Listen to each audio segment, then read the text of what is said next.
Assalamualaikum warahmatullahi wabarakatuh.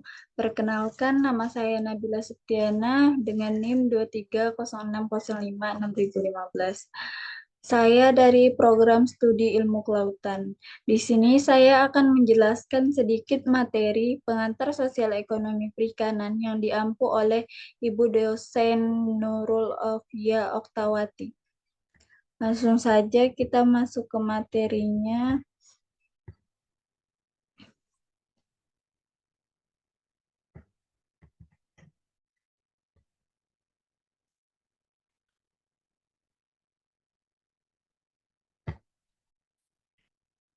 Keterlibatan sosial ekonomi pada usaha perikanan diperlukan karena pada dasarnya usaha perikanan bertujuan untuk mensejahterakan pelaku usaha perikanan, yaitu nelayan maupun petani ikan. Berdasarkan pengertian dan peran sosial ekonomi perikanan dalam pembangunan bidang perikanan, maka ruang lingkup sosial perikanan yaitu hal-hal yang bersifat non-teknis perikanan. Lalu terdapat 3 prinsip utama dalam pengelolaan sumber daya perairan. Yang pertama, pemerataan.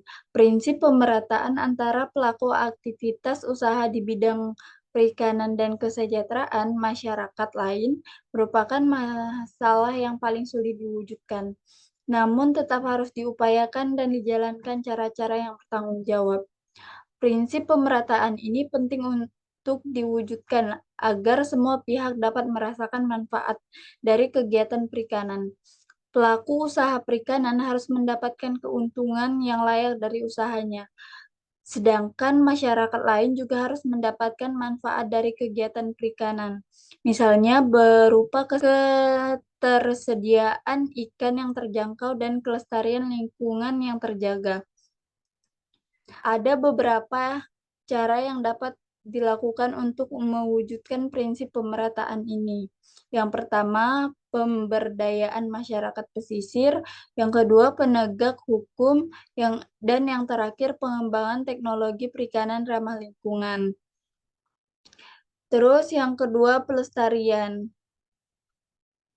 Prinsip pelestarian dapat diartikan sebagai upaya memaksimumkan produktivitas fisik jangka panjang suatu persediaan atau stok. Upaya yang dapat dilakukan antara lain menentukan kuota tahunan dan menutup usaha-usaha yang telah memenuhi kuota tahunan. Pembatasan peralatan, penutupan wilayah dalam jangka waktu tertentu, pembatasan ukuran, dan lain-lain. Karena sumber daya perikanan bersifat komoproperti, artinya bahwa sumber daya di mana keikutsertaan dalam penggunaan adalah bebas dan terbuka untuk sekelompok pemakai atau calon pemakai. Status milik bersama tersebut membawa akibat yang dimaksud meliputi dua hal, yaitu terdapat kecenderungan untuk pemborosan sumber daya itu secara fisik. Tidak ada seorang nelayan pun mempunyai iktikat untuk membatasi tangkapannya demi pendapatan di kemudian hari. Karena apapun yang disisakannya di laut untuk esok hari akan diambil oleh orang lain.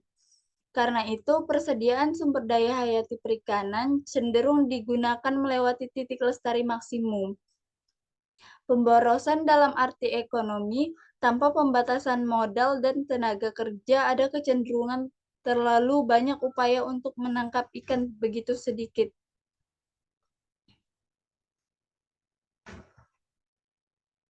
Lalu prinsip yang ketiga yaitu daya guna ekonomi. Prinsip daya guna ekonomi dalam pengelolaan sumber daya perikanan tetap mengacu pada prinsip ekonomi.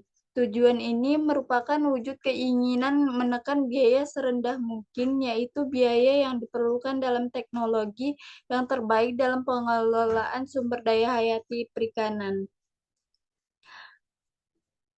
Prinsip daya guna ekonomi dalam pengelolaan sumber daya perikanan adalah prinsip yang mengutamakan efisiensi dalam penggunaan sumber daya. Prinsip ini juga mengutamakan penggunaan teknologi yang terbaik agar sumber daya dapat dimanfaatkan secara optimal. Prinsip daya guna ekonomi penting untuk diterapkan dalam pengelolaan sumber daya perikanan karena dapat membantu menjaga kelestarian sumber daya dengan menggunakan teknologi yang baik. Sumber daya dapat dimanfaatkan secara efisien dan berkelanjutan. Ada beberapa contoh penerapan prinsip daya guna ekonomi dalam pengelolaan sumber daya perikanan. Misalnya, pemanfaatan alat tangkap yang efisien, pemanfaatan teknologi penangkapan yang berkelanjutan, dan serta pengelolaan stok ikan yang lestari. Penerapan prinsip daya guna ekonomi dalam pengelolaan sumber daya perikanan perlu didukung oleh semua pihak, baik pelaku usaha perikanan, pemerintah, maupun masyarakat. Dengan kerjasama yang baik, kelestarian sumber daya perikanan dapat terjaga dan manfaatnya dapat dinikmati oleh semua pihak. Lanjut ke lingkup kajian sosial ekonomi perikanan, yaitu 1. Kemasyarakatan dan individu nelayan atau petani ikan, meliputi sistem masyarakat, sosial, sistem tata nilai interdependensi terhadap masyarakat lain yang secara bersama menentukan corak dan karakteristik masyarakat rumah tangga. Komunitas nelayan atau petani ikan, misalnya tentang keadaan sosial budaya nelayan, kondisi rumah tangga nelayan, dan atau kondisi individu nelayan. Yang kedua, kelembagaan perikanan.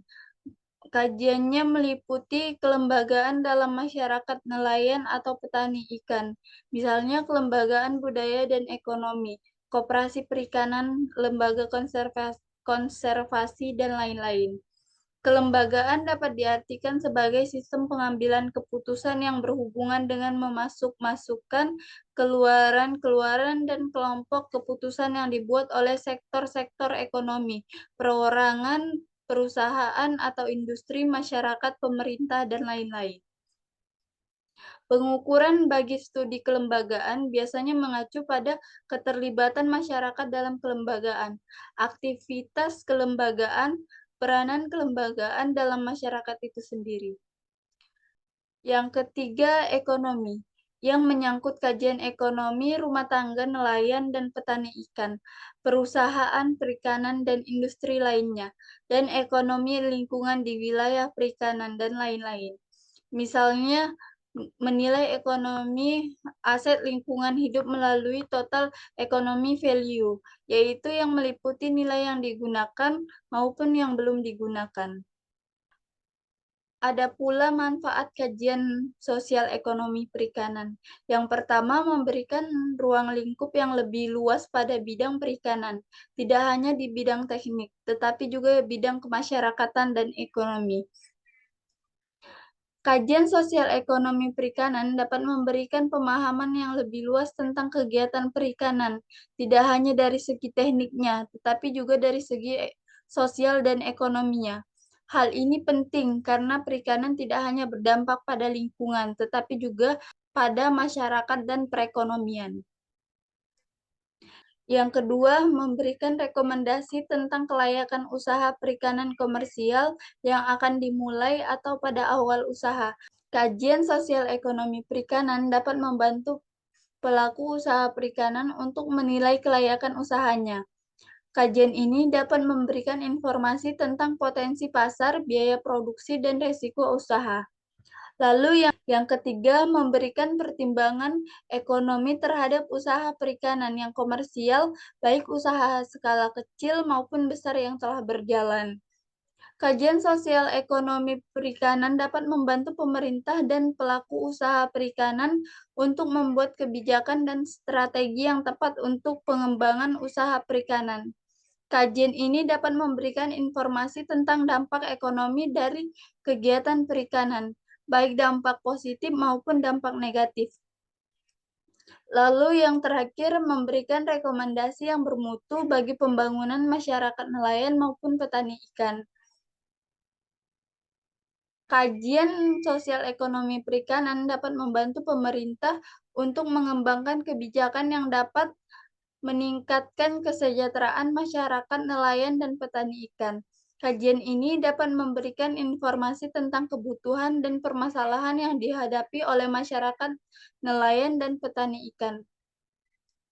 Jadi, kajian sosial ekonomi perikanan merupakan kajian yang penting untuk dilakukan dalam rangka pengembangan kegiatan perikanan yang berkelanjutan.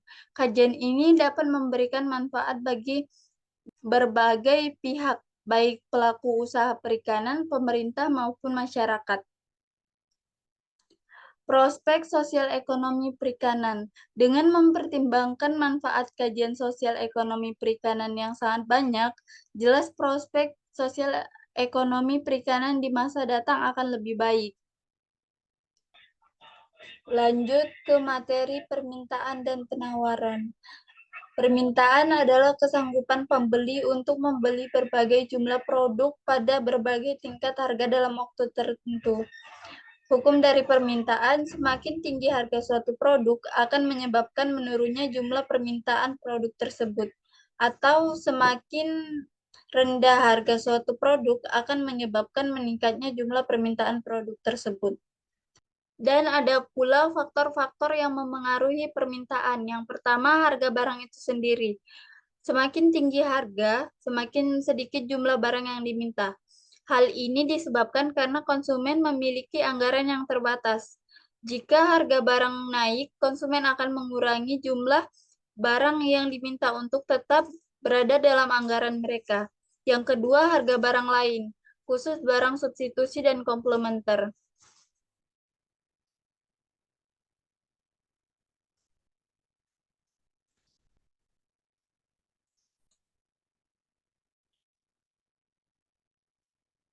Apa sih barang substitusi itu? Barang substitusi adalah barang-barang yang dapat menggantikan satu sama lain. Jika harga suatu barang substitusi naik, maka permintaan akan barang tersebut akan naik pula. Seperti jika harga tiket pesawat naik, maka permintaan akan tiket kapal pun akan naik pula. Dan barang komplementer adalah barang-barang yang saling melengkapi. Jika harga suatu barang komplementer naik, maka permintaan akan barang tersebut akan menurun. Contohnya, jika harga bensin naik, maka dimungkinkan permintaan akan motor akan berkurang. Lalu yang ketiga, pendapatan rata-rata masyarakat. Jika pendapatan masyarakat naik, maka permintaan barang-barang normal akan naik. Barang normal adalah barang yang permintaannya naik jika pendapatan konsumen naik pula.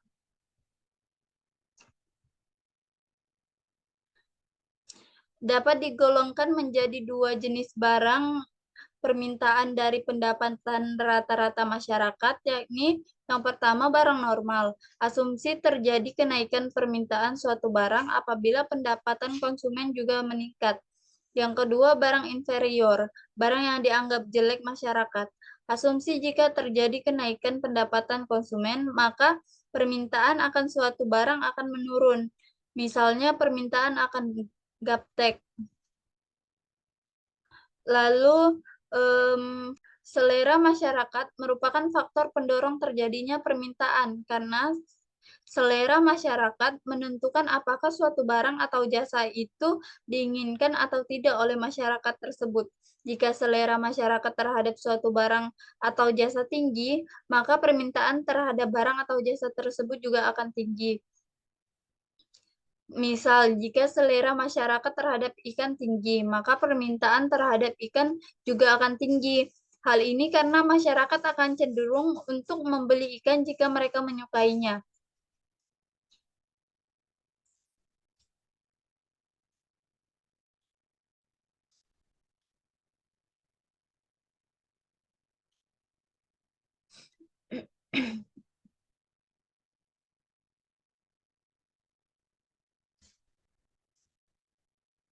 Lalu jumlah penduduk. Jika jumlah penduduk meningkat, maka permintaan barang-barang konsumsi akan meningkat pula. Pertambahan jumlah penduduk jelas akan menambah jumlah barang yang dikonsumsi. Akan tetapi proporsinya akan sangat tergantung pada pertambahan dalam kesempatan kerja atau lapangan kerja. Dengan asumsi apabila pertambahan penduduk disertai dengan pertambahan dalam lapangan kerja, maka akan lebih banyak orang yang menerima pendapatan, sehingga permintaan akan suatu produk dan jasa akan meningkat pula. Dan yang terakhir, faktor ramalan perekonomian masa dating.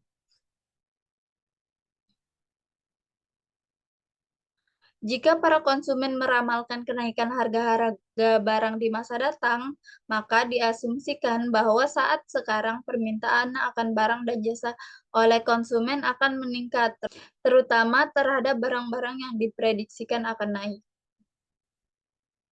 Lalu bisa kita lihat di sini ada kurva permintaan. Hukum permintaan menyatakan bahwa bila harga naik, maka jumlah permintaan akan turun dan sebaliknya. Untuk menggambarkan kurva permintaan digunakan sebagai tolak ukur adalah harga, sedangkan faktor-faktor lain dianggap konstan. Di sini bisa kita lihat harganya naik dari yang 6.000 ini ke 8.000 dan permintaannya menurun dari yang tadinya 6.000 ini ada 4 permintaan, maka di 8.000 ini hanya ada 2 permintaan. Lalu ada fungsi kurva permintaan. Persamaan dari fungsi kurva permintaan itu QD sama dengan A kurang BP.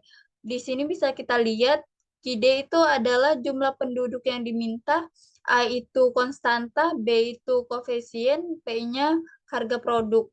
Untuk memperoleh persamaan kurva permintaan dapat digunakan rumus Q kurang Q1 per Q2 kurang Q1 sama dengan P kurang P1 per P2 kurang P1.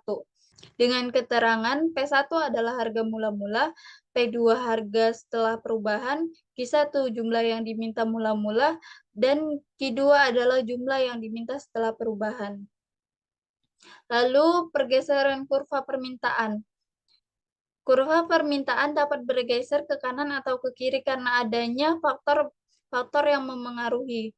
Jadi kalau misalnya ini kurvanya bergeser ke kanan, berarti itu permintaannya meningkat. Jika kurvanya mengarah ke kiri, berarti permintaannya menurun.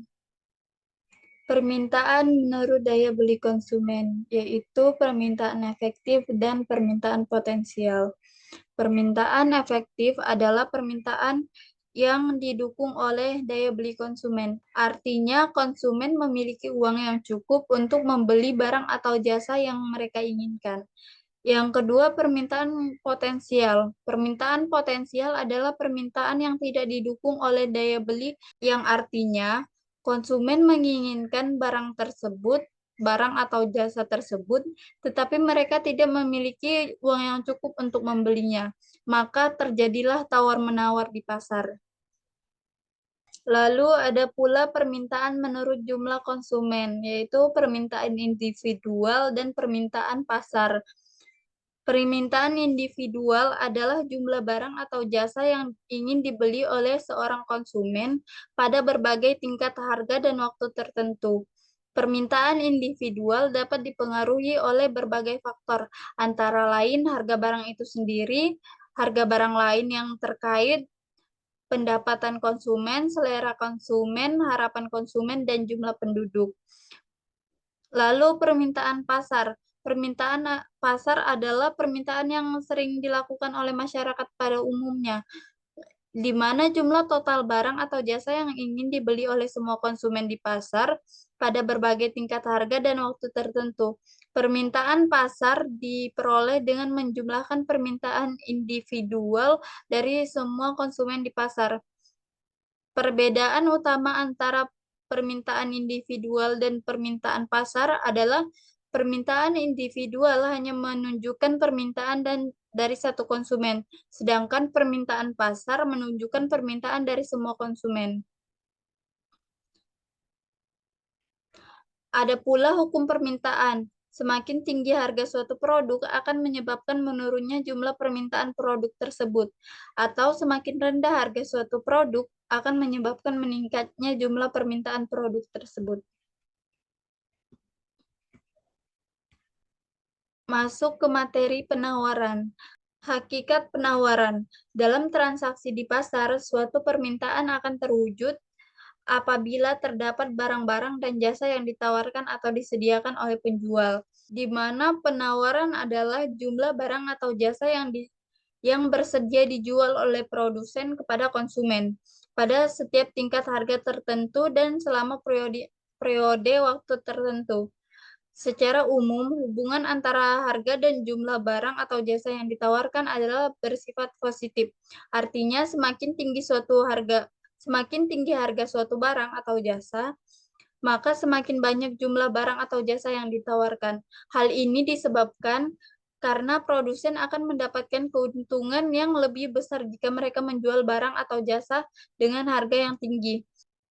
Lalu ada hukum penawaran. Apabila harga naik, maka jumlah barang atau jasa yang ditawarkan meningkat atau bertambah. Jika harga barang atau jasa turun, maka jumlah barang atau jasa yang ditawarkan berkurang atau turun pula. Hukum penawaran berbanding lurus dengan harga barang. Hukum ini juga tidak mutlak.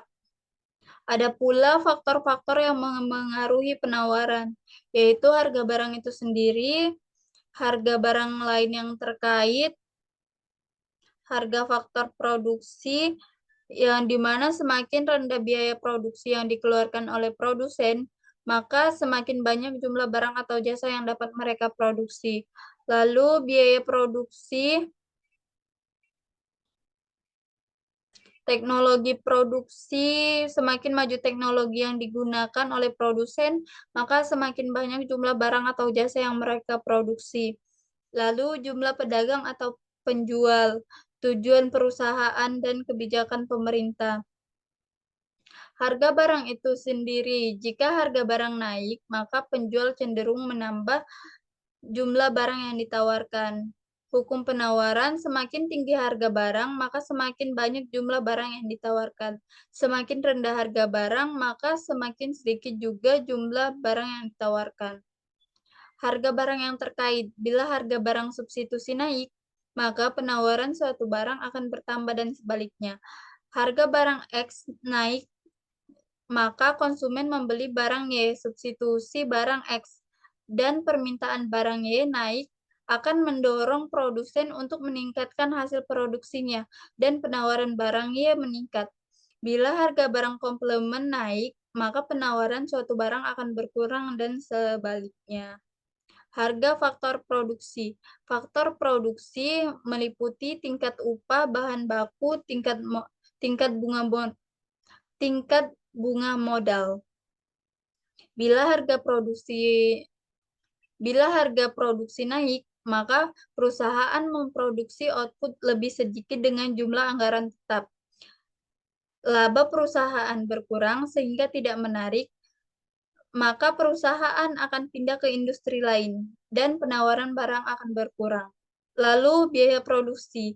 Bila biaya produksi naik, maka produsen akan mengurangi hasil produksi dan penawaran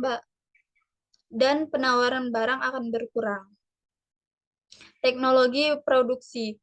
Kemajuan teknologi akan mengurangi biaya produksi dan penawaran barang minat. Kemajuan teknologi menimbulkan efek produksi dapat ditambah lebih cepat, biaya produk semakin murah. Jumlah pedagang atau penjual. Jika jumlah pedagang bertambah, maka penawaran barang bertambah dan sebaliknya. Lalu tujuan perusahaan. Bila tujuan perusahaan memaksimalkan keuntungan, maka perusahaan tidak memanfaatkan kapasitas perusahaannya secara maksimal, tetapi menggunakan pada tingkat produksi yang memberikan keuntungan maksimum. Bila tujuan perusahaan memaksimalkan hasil produksinya, maka penawaran barang tersebut akan bertambah. Kebijakan pemerintah dapat memengaruhi penawaran suatu barang. Fungsi penawaran adalah penawaran yang dinyatakan dalam hubungan matematis dengan faktor-faktor yang memengaruhi. Di sini bisa kita lihat ada persamaan dari fungsi penawaran, yaitu SX sama dengan F buka kurung PX, PY, PIC, TEK, PED, TUJ, KBIJ.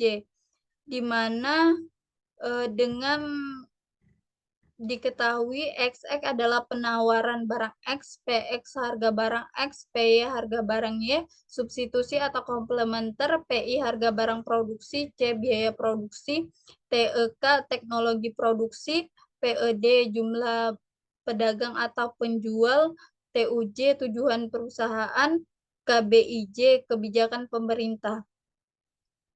Lalu tanda plus di sini dan minus di sini pada fungsi penawaran menunjukkan pengaruh masing-masing variabel bebas terhadap penawaran barang X. Kurva penawaran menggambarkan hubungan antara harga dan jumlah barang yang ditawarkan, di mana sifat dari hubungan tersebut searah, berbentuk garis yang naik dari kiri bawah ke kanan atas yang berarti terdapat hubungan positif antara harga dan jumlah barang yang ditawarkan. Fungsi Dalam analisis kurva penawaran dibedakan antara penawaran dan jumlah barang yang ditawarkan. Penawaran adalah keseluruhan dari kurva penawaran. Jumlah barang yang ditawarkan adalah jumlah barang yang ditawarkan pada suatu tingkat harga tertentu. Bila terjadi perubahan harga, maka perubahan jumlah barang yang ditawarkan akan terjadi pergerakan sepanjang kurva penawaran. Bila terjadi perubahan faktor non-harga, maka kurva penawaran bergeser ke kiri atau ke kanan. Bergeser ke kanan adalah jumlah barang yang ditawarkan lebih banyak pada harga yang sama. Bergeser ke kiri adalah jumlah barang yang ditawarkan dengan sedikit pada harga tetap. Pergeseran kurva penawaran adalah perubahan penawaran yang berarti perubahan meningkat atau perubahan menurun. Perubahan meningkat jika tingkat harga tertentu, maka jumlah barang yang ditawarkan bertambah. Jika jumlah tertentu dari barang akan ditawarkan dengan harga lebih rendah dari sebelumnya. Penawaran menurun jika tingkat harga tertentu, maka jumlah barang ditawarkan berkurang. Pada jumlah tertentu dari barang akan ditawarkan dengan harga yang lebih tinggi dari sebelumnya. Kasus pengecualian, kurva penawaran tenaga kerja. Kurva penawaran tenaga kerja yang berbentuk melengkung dan membalik ke arah berlawanan. Kurva penawaran tenaga kerja dalam masyarakat miskin akan mempunyai sudut kemiringan slope ke negatif.